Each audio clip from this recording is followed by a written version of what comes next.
पप्पू भगत जी का मैं शुक्रिया अदा करता हूँ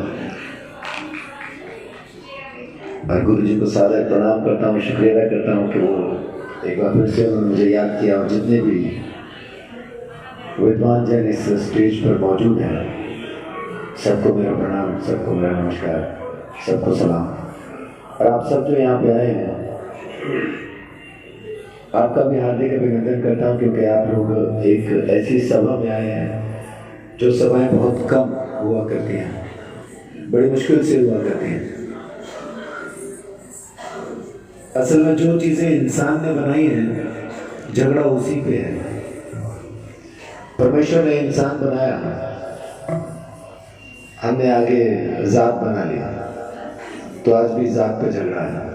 मैं ऊंचा हूँ तू नीचा है, तू नीचा है मैं ऊंचा हूँ, ऐसा। खुदा ने इबादत बनाई, हमने मजहब बना लिया, आज उन्हीं पे झगड़ा है। तेरा धर्म मेरा धर्म, तो हिंदू में मुसलमान, तो सिख में ईसाई। उस खुदा ने जमीन दी, उस पर हमने लकीरें बना ली और आज देश का झगड़ा है। तेरा देश मेरा देश, तेरा बॉर्डर मेरा बॉर्डर। तो जो कुछ खुदा ने बनाया, अगर हम उसी में रह जाते तो कोई झगड़ा नहीं था।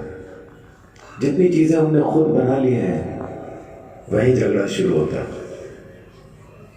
तो 30 साल से जो एक कोशिश है कि वो झगड़े किसी तरह से खत्म हो सके, वो लकीरें किसी तरह से मिट सकें, तो इस कोशिश के लिए मैं सच में बहुत शुक्रगुजार हूँ और बहुत अंदर से खुश हूँ कि ऐसी कोई कोशिश हमारे ज़मीन के इस खत्ते में, इस हिस्से में भी होती है।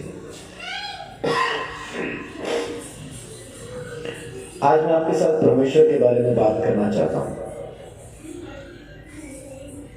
परमेश्वर कौन है, उसकी एक काबिलियत होनी चाहिए, है ना। अगर डॉक्टर कोई है तो उसको एक खास पढ़ाई करना जरूरी है। अगर कोई दर्जी है तो उसको कपड़ा काटना सीना आना चाहिए, उसकी एक काबिलियत होती है। अगर हम किसी को खुदा कहें तो पहली चीज जो उसमें होनी चाहिए कि वो किसी एक खास मजहब का, किसी एक खास धर्म का, किसी एक खास रिलीजन का पक्षधर नहीं होना चाहिए। अगर वो किसी एक खास धर्म का पक्षधर है या एक खास पंथ का संस्थापक है, तो वो परमेश्वर हो ही नहीं सकता। वो परमेश्वर होने की काबिलियत से बाहर है, क्योंकि वो किसी एक ग्रुप के साथ रहना चाहता है। तो परमेश्वर वो नहीं है जो किसी एक खास ग्रुप में रहे, किसी एक खास मजहब में रहे या किसी एक खास जाति के साथ संबंध रखे। परमेश्वर वो है जिसने जमीन बनाई, और परमेश्वर वो है जो कुल कायनात का एकमात्र खुदा है। एक ही परमेश्वर है, कोई 2 4 6 8 10 12 15 नहीं है, एक ही है।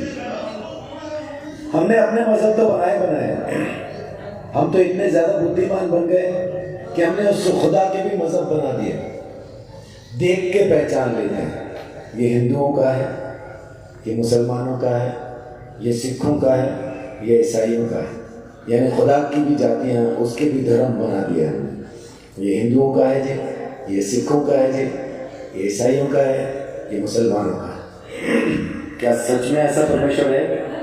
अगर ऐसा ही परमेश्वर है तो वो उसको मानने के लिए कतई तैयार नहीं। मैं नहीं मानना चाहता ऐसे खुदा को जो फिरका परस्ती करता हो। फिरका परस्ती बोले तो पक्षपात करता हो, एक जाति के साथ रहता हो, दूसरी जाति से नफरत करता हो। ऐसे खुदा के साथ मैं नहीं रहना चाहता, क्योंकि खुदा तो वो है जो सबका है और एक ही है। पहचानने की जरूरत है, जानने की जरूरत है। अभी कुछ देर पहले पप्पू भगत जी कह रहे थे कि लोग कहते हैं कि खुदा आता नहीं, परमेश्वर आता नहीं, बुलाने वाला नहीं मिलता इसलिए नहीं आता। मेरी बीवी को शिकायत रहती है, सेक्टर 10 में सब्जी वाला नहीं आता। लेकिन जब मैं घर पे होता हूं तो मैं सुबह से शाम तक अगर गिनना शुरू करूं तो कम से कम 50 से 60 सब्जी वाले आते हैं। लेकिन मेरी बीवी के लिए, उसकी नजर में देखें तो कोई नहीं आता। क्यों? क्योंकि जब तक वो बाहर निकलती है कोई नहीं होता। 3 बच्चों को संभालती है वो, 9 साल की बेटी, 6 साल का बेटा, 1.5 साल की बेटी। तो उनको संभाल के जब तक वो बाहर आती है तब तक सब्जी वाला कहीं और चला जाता है। तो इसका मतलब ये नहीं, सब्जी वाला अगर उसको नहीं मिल रहा तो इसका मतलब ये नहीं कि सेक्टर 10 में सब्जी वाला नहीं आता। अगर आपको खुदा नहीं मिल रहा तो इसका मतलब ये नहीं कि खुदा है नहीं या आता नहीं है। वो जरूर है और जरूर आता है, बस आप अपने काम में ऐसा उलझे हैं कि जब आप उससे मिल सकते हैं उस वक्त पे आप उसको मिलते नहीं। आप अपने जमीन के कामों में ऐसा उलझ गए, आपको लगता है ये जमीन के कारोबार ही असल में सारे कारोबार हैं। परमेश्वर से मिलने का समय तो तब होगा जब सारे काम खत्म हो चुके होंगे। ऐसा नहीं है। मैं एक परिवार में गया, वहाँ पे जाके जब मैं परमेश्वर के बारे में बात करने लगा तो मैंने उनको कहा अपने बच्चों को बुला लीजिए, क्योंकि उनके 3 बच्चे और सबसे छोटे बच्चे की उम्र उस वक्त 17 साल थी। यानी उनको समझ थी, वो सुन सकते थे, समझ सकते थे। छोटा बच्चा 17 साल का है, बाकी बड़े हैं दोनों। तो माँ बाप ने दोनों ने कहा अरे नहीं, उनको रहने दीजिए, अभी उनका टाइम नहीं है इन सब बातों के लिए। मैंने बोला हाँ ये तो आपने सच कहा, अभी तो उनका टाइम पाप करने का है। तो एकदम से सक पका गए दोनों और बोल रहे हैं नहीं हमने ऐसा नहीं कहा। अच्छा माफ कीजिए, फिर क्या कहा आपने? अगर परमेश्वर की बातें सुनने का और मानने का अगर अभी समय नहीं है तो फिर कौन सी बातें सुन के कौन सी बातें मानना चाहते हैं? उसको तो फिर मैं पाप ही कहता हूँ। तब उनको भी समझ में आया, फिर आवाज देने लगे आजा मुन्नी चिंटू पप्पू, माने आजा। परमेश्वर को जब तक आप पुकारोगे नहीं वो आएगा नहीं। गुरुजी यहाँ पे बैठे हैं, आपको बाद में भी बता सकते हैं, हमारे हाथ के बनाए बुद्ध में खुदा नहीं रहता, रहेगा भी नहीं। चाणक्य नीति 4:19 में लिखा है मूर्ख है वो जो मूर्ति में परमेश्वर को तलाशते हैं। हम मूर्ति में मालूम क्यों तलाश रहे हैं? क्योंकि हम असल में उसको तलाशना नहीं चाहते, इसलिए बना बनाया मिल जाता है, उतना ही काफी है। फिर हम कहते हैं भाव में है, भाव में। आप भाव करके मिट्टी खाओ, चीनी का भाव रखो मन में, मीठा होगा क्या? जो चीज जैसी है वो वैसी ही रहनी है। हम सच को सच नहीं मानते, अपनी फिलॉसफी से उसको बदल देना चाहते हैं। बदलेगा नहीं, सत्य तो सत्य रहेगा, वो बदल नहीं सकता। तो आप क्यों परमेश्वर को बदल के कुछ और ढंग से पाना चाहते हैं? वो जैसा है वैसा पा लीजिए तो मिल जाएगा, वो जैसा नहीं है वैसा ढूंढेंगे तो मिलेगा भी नहीं। अब मैं कहूँ कि फोन की आवाज़ मुझे इस बोतल में आनी चाहिए, वो नहीं आएगी भाई, इसमें पानी ही आएगा। आवाज़ आनी है तो इसी में ही आनी है। तो जो खुदा जैसा है उसको वैसा ढूंढें और वो मिल जाएगा। उस परमेश्वर ने इसी के लिए अपने इकलौते बेटे को, जो कि उसका शब्द है, जो कि उसका कलाम है, कुरान शरीफ में लिखा है कि ईसा अलैहिस्सलाम उस खुदा का कलमा है, उसका वचन है, उसकी आवाज़ है, रूह अल्लाह है। उससे ज़्यादा पवित्र कोई नहीं कुरान के अंदर लिखा है, वो एकमात्र पवित्र लड़का है, ऐसा लिखा।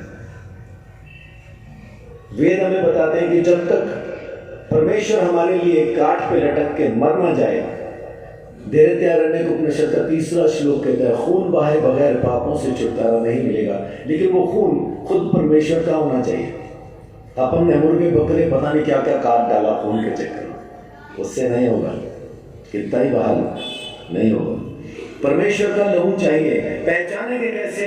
ऋग्वेद में लिखा है कि जब वो मरेगा तो उसके सर पर कांटों का गुच्छा रखा होगा, तो पहचान लेना ये वो मुक्तिदाता।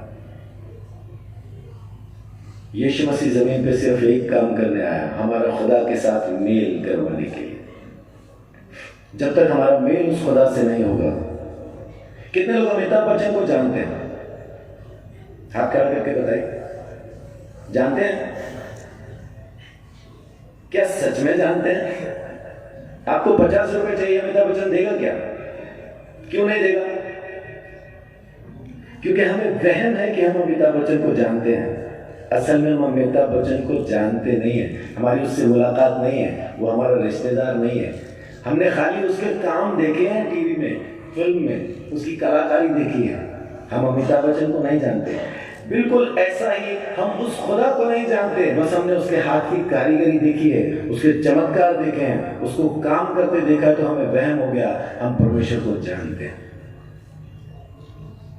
अमिताभ बच्चन को जानने के लिए उसके साथ रिश्ता होना जरूरी है। फिल्म देखने से आप अमिताभ बच्चन को नहीं जानते। चमत्कार हो जाने, आपकी जिंदगी में चमत्कार हो गया, क्या मतलब ये नहीं कि आप परमेश्वर को जानते हैं। चमत्कार तो इसलिए है क्योंकि वो है इसलिए चमत्कार होते हैं। वो है, हमें मालूम भी है, लेकिन आपका क्या लगता है ये जरूरी है। मेरा बाप लगता है, मैं जानता हूं उसको, वो मुझे जानता है। जब मैं यहां से जाऊंगा, उसके घर में जब मुझे प्रवेश करना होगा, एक सवाल वो अगर पूछे, अगर वो आपसे भी पूछे, वो खुदा आपसे पूछे मैं तुझे अपने घर में क्यों आने दूं, तो क्या जवाब है आपके पास? मेरे पास एक ही जवाब है, पापा थोड़ा साइड हटिए, ये मेरा घर है, आप बाप है मेरा हिस्सा है इस घर के अंदर, इसलिए मैं आऊंगा। जब तक आप उसके साथ रिश्ता नहीं रखेंगे, कुछ भी पूछ लीजिए, कैसा भी पूछ लीजिए, परमेश्वर नहीं मिलेगा। हाँ, चीजें मिलेंगी, चमत्कार होंगे, जरूर होंगे, जो दुआ आप मांगेंगे पूरी भी हो जाएगी, इसमें कोई दो राय नहीं है, लेकिन खुदा नहीं मिलेगा। उसको मिलने के लिए उसी को मिलना जरूरी है, चीजों से नहीं होगा। तो आज सिर्फ इतना ही कहता हूँ कि यीशु मसीह को उस खुदा ने सिर्फ इसलिए भेजा ताकि वो खून बहा के हमारे लिए कुर्बान हो और उसके लहू के द्वारा हम सब का दाम चुकाया जा सके और हमारा रिश्ता वापस उस परमेश्वर के साथ हो सके। कितने लोगों को शरीर में दर्द था जब मैंने बोलना शुरू किया? है कोई ऐसा जिसके शरीर में दर्द था? सब अच्छे हैं, सब तंदुरुस्त हैं। अरे अपने लिए ताली बजाइए भाई। जमीन पे ऐसी टिकली मुझे बड़ी मुश्किल से मिलती है, यहाँ कोई बीमारी नहीं है ना, सब तंदुरुस्त हैं। लेकिन अगर आप में से किसी के शरीर में दर्द था तो महसूस करके बताइए अब है क्या? क्योंकि जहाँ खुदा की बात हो वहाँ दर्द रह नहीं सकता, वहाँ बीमारी रह नहीं सकती। चमत्कार अपने आप होते हैं क्योंकि परमेश्वर की मौजूदगी में चमत्कार यूं ही होते हैं। उसके लिए आपको खास कोई तपस्या की जरूरत नहीं पड़ती, बस एक ही चीज लगती है और उसका नाम है खुदा। सो इतना ही कह के मैं आपके इस समय से विराम लेता हूँ, अपनी बात को यहाँ खत्म करता हूँ। लेकिन निवेदन ये करता हूँ, मेरी बात को यहाँ छोड़ के नहीं जाना, बाद में टेंट वाला झाड़ू से इकट्ठी नहीं करे प्लीज, है ना। मेरी ये बात अपने साथ ले जाना कि उस खुदा के साथ रिश्ता बनाइए। आपको खुदा की जरूरत है, किसी और की जरूरत नहीं। परमेश्वर आप सबको बहुत आशीष दे। दीप चौधरी जी,